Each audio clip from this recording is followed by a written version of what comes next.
this is another story that I remember. When I went to fly up to Detroit to see Vintage King, my good friend Skip Gildersleeve lives in Detroit, and I never visited him at his home. And he always would come into Philadelphia, and always we'd go out to dinners. And I have some more videos of stories of some shenanigans that we got involved with. But Skip was Geddy Lee's right hand, what do you call, bass tech for something like 25 years.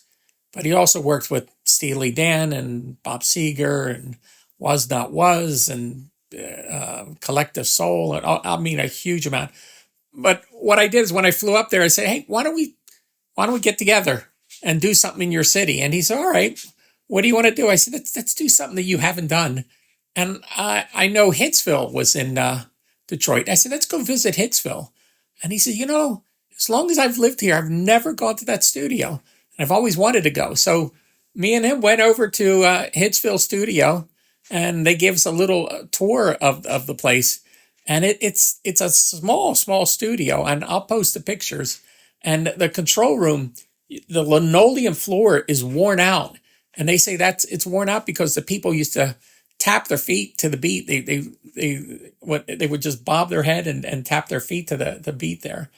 And they said that the one question that when they were doing their research for a new song is, they said, if you had $1 and you were hungry, and with that $1 you could buy a sandwich, or you could buy this song, what would you do? And they would play them a song and see what they would say. And if they said they would buy the song, they knew they had a hit.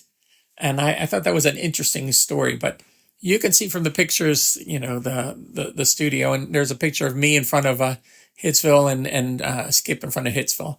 He also took me someplace I didn't even know existed, which was Greekville or Greektown. That's what it's called. I know Chinatown, but I never heard of a Greektown, and I'm Greek. So he took me there, and we had a Greek food. So it was a fun hangout for the day. I took him over to Vintage King. It was funny because at that point in 2005, he'd never heard of Vintage King, and he was dealing with all the bands. And I was saying, "Oh, you should deal with them." And he said, "Oh, okay." He wasn't really interested.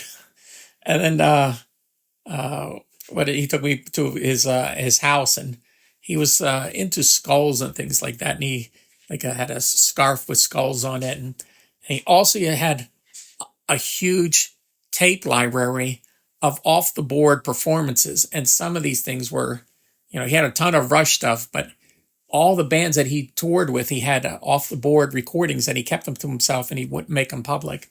But he passed away in 2013, and I would love to know where all those tapes went to, because I would love to categorize them and make them available to the public, just so they could hear them on YouTube or something like that. But I have no way to get in touch with his wife. I'm not assuming that's where it went to. I do talk to his daughter, and she's a really nice person to talk to. But there's my Skip story.